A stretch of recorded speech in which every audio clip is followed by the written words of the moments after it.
Pocock. Thank you, Acting Deputy President. It's clear we need more competition in Australia. Competition to drive down prices and improve protections for consumers. Not just in aviation, but right across the board. Everything from groceries to banking to energy. There are some 6 million Australians with mortgages facing a 13th interest rate rise, working out how they're going to try and pay for it.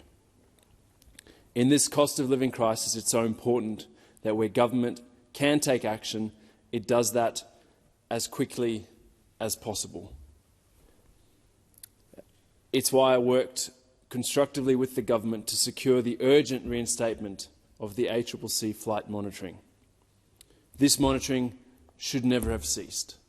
In an industry where you have a 95% market share between Qantas and Virgin, it warrants scrutiny.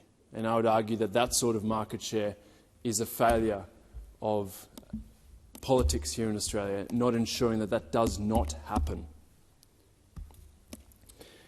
Reinstating it was one of the key recommendations coming out of the Senate Select Committee into bilateral air services agreements chaired by Senator McKenzie.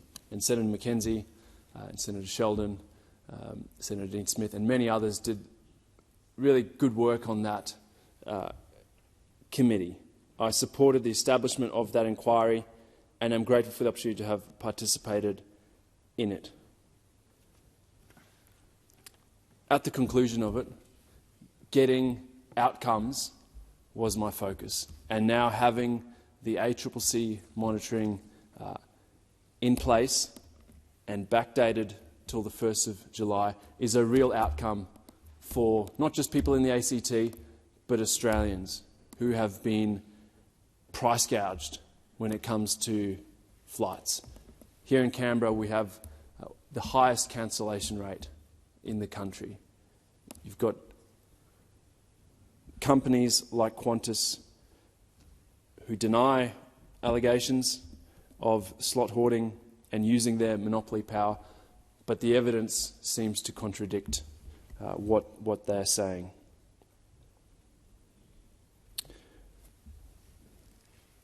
The objective of the bill that was debated earlier in the name of Senator McKenzie and Senator Dean Smith has now been largely met or superseded.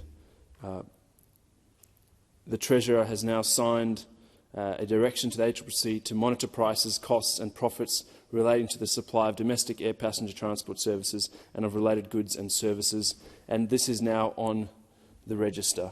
Importantly, it provides for this monitoring to continue for 3 years, with reports provided at least once every quarter to the Treasurer.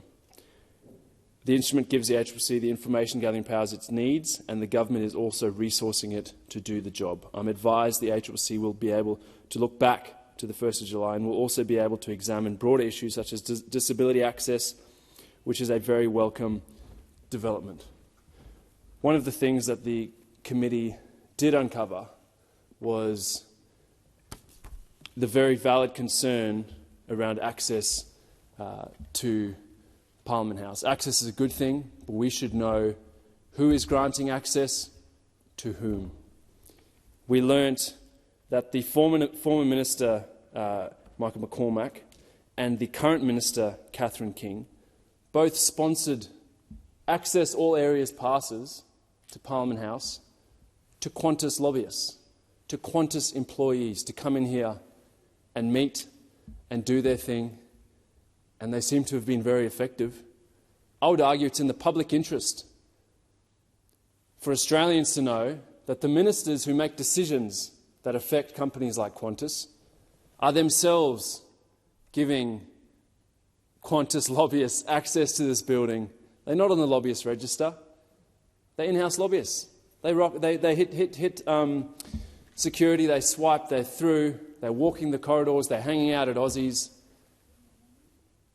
They're having meetings, and clearly they're getting things done. And I really look forward to more support in this chamber for a much harder look at lobbying in Australia to ensure that we can hand on heart say to Australians that decisions are being made in your best interest, not in the vested interest who walk around this building. I shall now proceed